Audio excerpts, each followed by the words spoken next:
And so you have to be mindful when people are always having a prophetic word for you, even if they're your leaders, even if they're your pastors, because God may not be saying that. Hello beautiful people, and welcome back to my YouTube channel, A Moment with Monica. My name is Monica, and I love to equip, encourage, and empower others through the Word of God. And if you are new here, I hope this channel blesses you. If you are returning, thank you family for your continued support. So we are going to be talking about the 4 signs that shows you are in a witchcraft or controlling church, right? And so the first one I want to share is control, right? You'll notice that the leadership team is controlled through the spirit of fear and intimidation. When I joined the leadership team, I was about 19 years old. So, of course, I was really young. I grew up very religious, but also, like, I didn't know God for myself. I just knew of God. And I think that's why it was very easy to manipulate me, because I didn't know God for myself. And I take full accountability. There were some things I knew, but there were many things I didn't.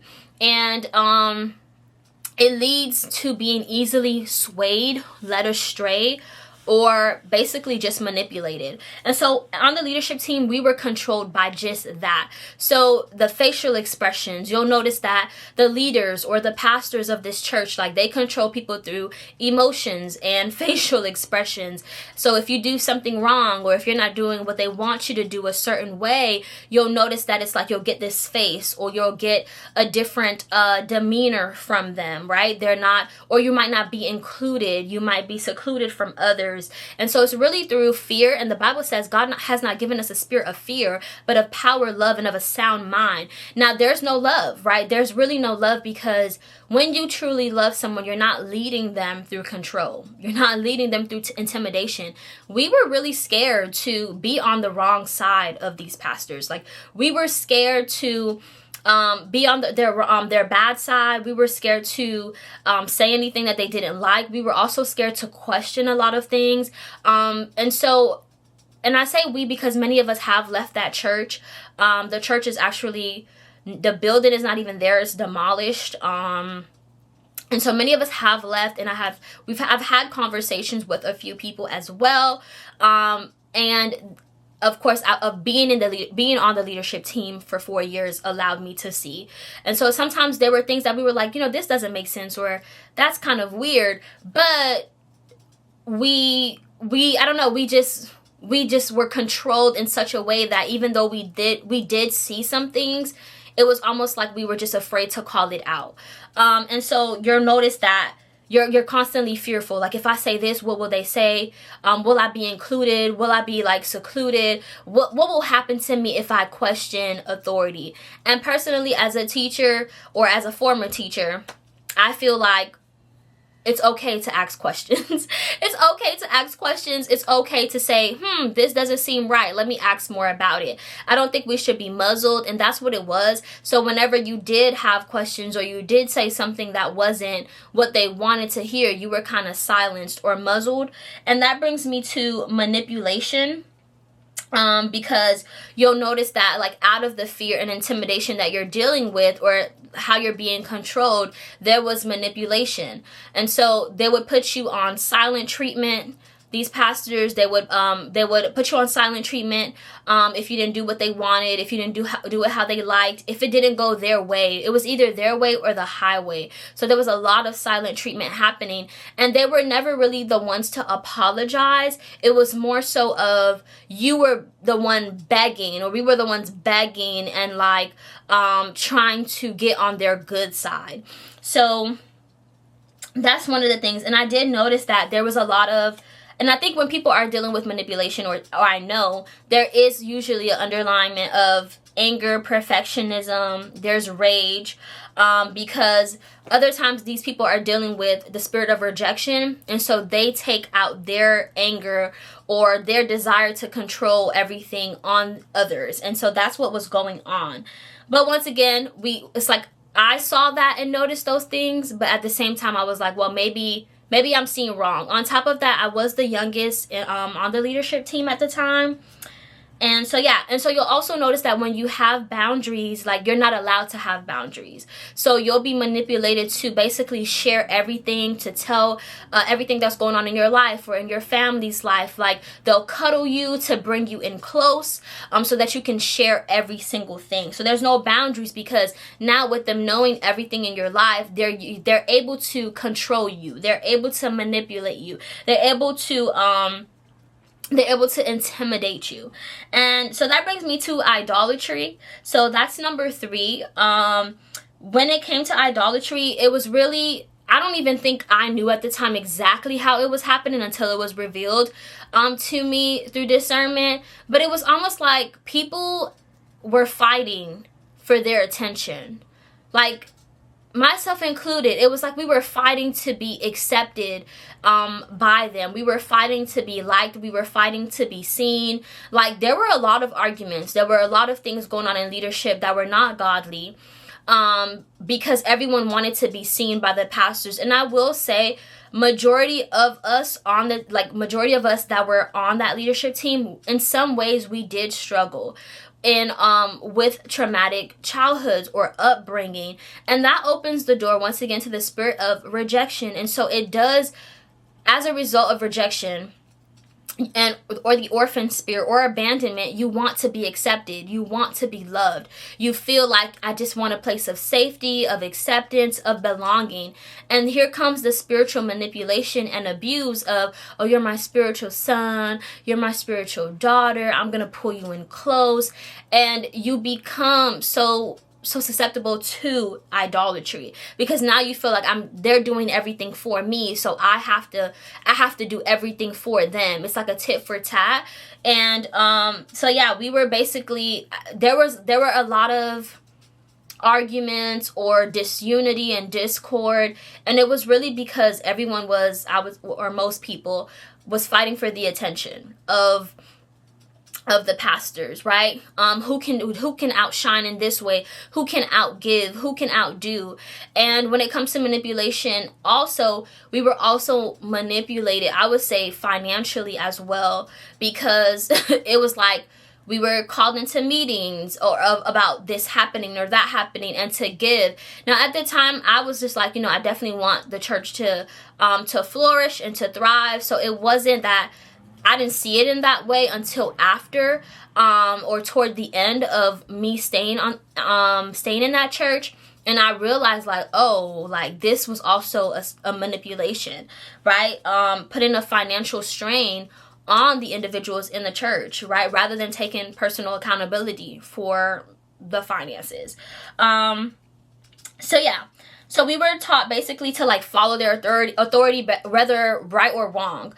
Submit to only their teaching. There was a time where the pastor was like, or one of the pastors was basically like, you shouldn't be watching anybody else. You shouldn't be listening to any other pastor.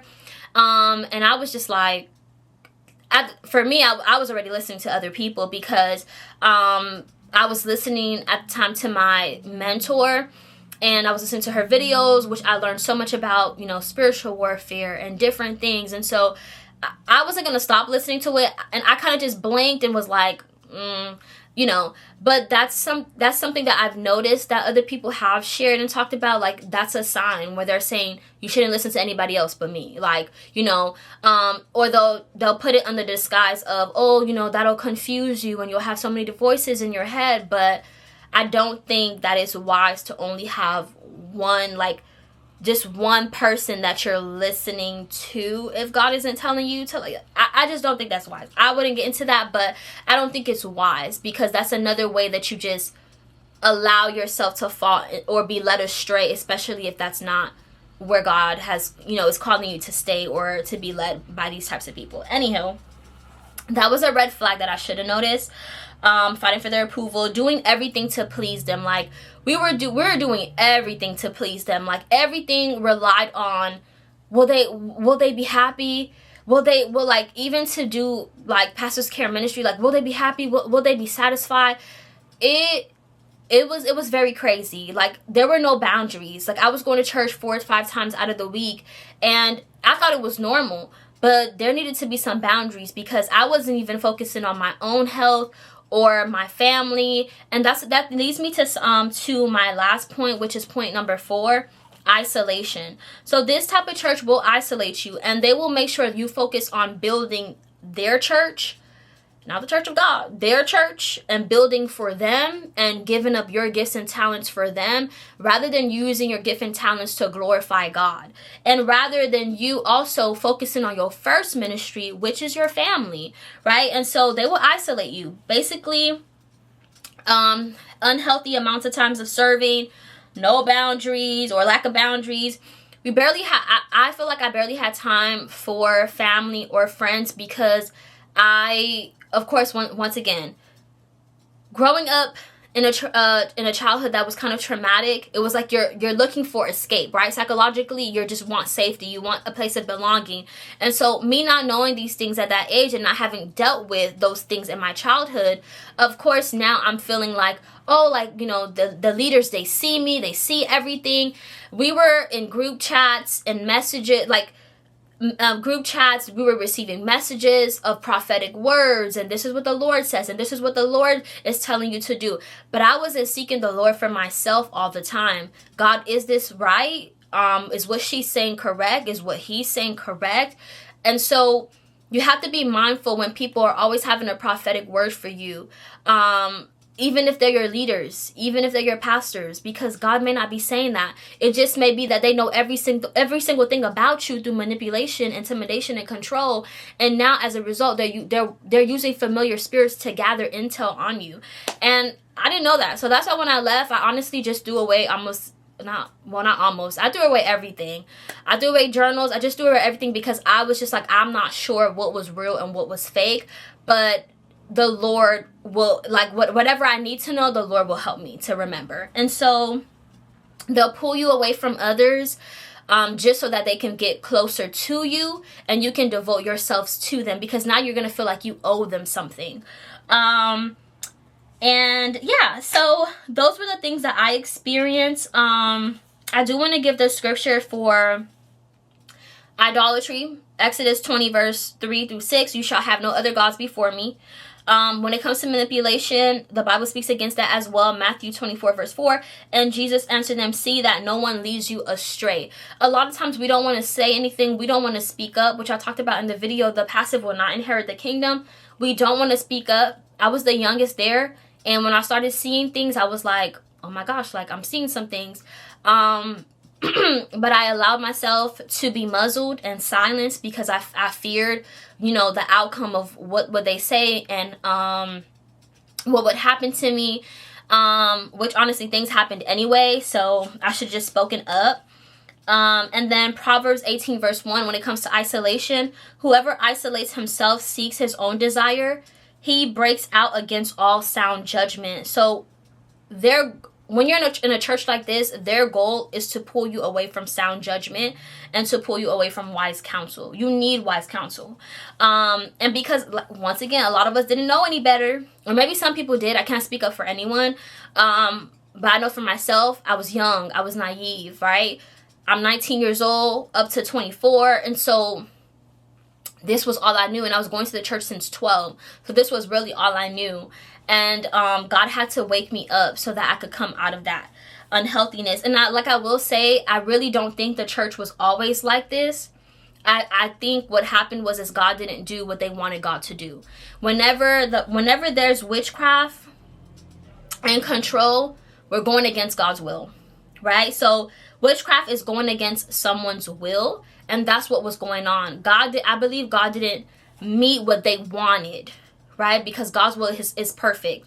But I think the disappointment of what God didn't do and how the church was not growing like they wanted, growing in membership, growing in influence, I truly think that's what pushed it over the edge. So yeah, that was a time. I was basically told that I needed to humble myself after I wrote a book without their permission. So I wrote a book, my first book, which is really my second book. I just didn't publish the second one first. I published the first one first. But I had written the second one first, if that makes sense.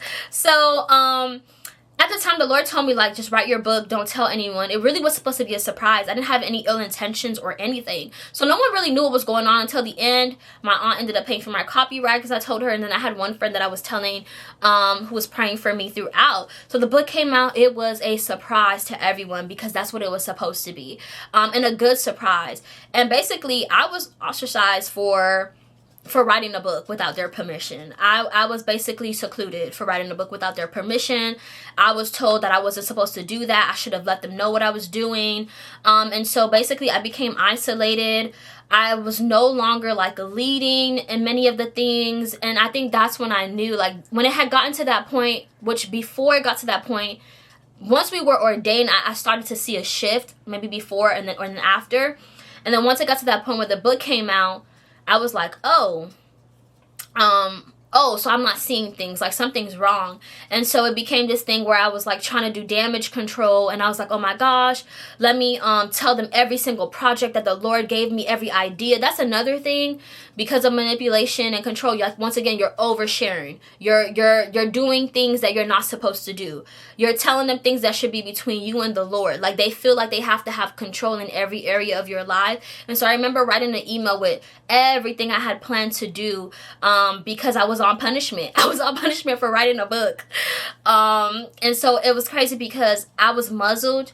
And after that, after releasing my first and second book, I didn't write books for a year. I didn't publish another book for a year because I was muzzled and silenced, and I allowed myself to fall into that. And these traits that I'm describing are also these are traits of narcissism and also the Jezebel spirit, which I have already shared on another video, the Jezebel spirit and how to be aware and how it's it shows up in leadership. So that was another thing that I had experienced that was traumatic for me. I remember at the time sharing about my childhood a little bit with one of the pastors on the phone, and the pastor went on that stage, like, I think it was the night of or the next day, and basically was like sharing basically everything I said. So it was really a traumatic experience. And so 2 years after that, I didn't go to any church. I didn't join any leadership team.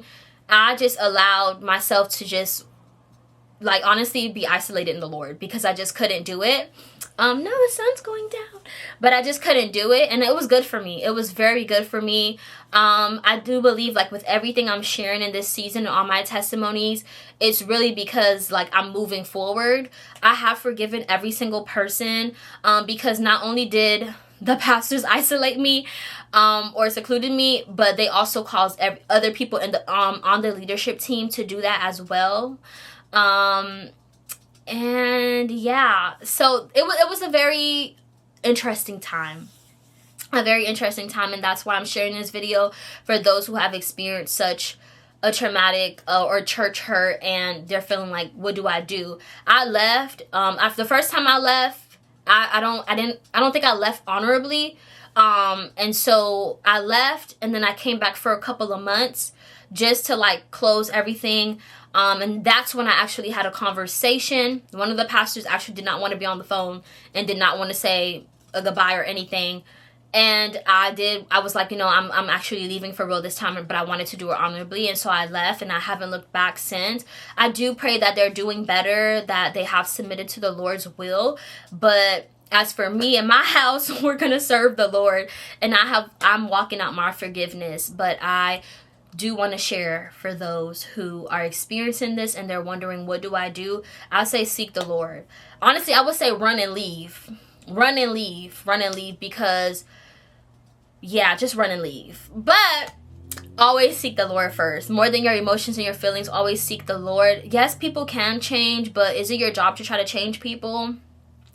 No, it's not your job. That's going against somebody's will, because, once again, that's witchcraft. We don't go against people's will. We don't go against their will or their emotions. We don't do any of those things. But definitely seek the Lord. And yeah, that's my experience. That's my experience. Another thing I would say, pray against any word curses. If you have left the church like this and they're still ridiculing you, or they're speaking against you, or you have noticed any of those things, just pray. Pray against word curses. Pray against witchcraft. Renounce the things that you've learned from there, because if you were in an environment like that, chances are you might operate like that as a leader. So it may be that the Lord is saying, hey, I'm gonna wean some things off of you. So if you are in a season of isolation, because the Lord needs to take those things off of you and help, you know, prune you and cut some things that you learned. Those are toxic behaviors that you learn. Hurt people. So allow the Lord to do that. Forgive, baby, forgive. You don't want to be a prison. Forgive. Forgive, and allow the Lord to heal your heart. So I hope this video blesses you. I didn't think this was gonna be 20 minutes, but it's 20 minutes. Forgive me, because you know I love to ramble. I love a good I love a good yap session. I love a good yap session. I remember my students telling me, "Miss, you're a yapper." I was like, dang, but I am. Anyway, I hope this video blesses you, and I'll see you guys in my next testimony video. Bye, guys.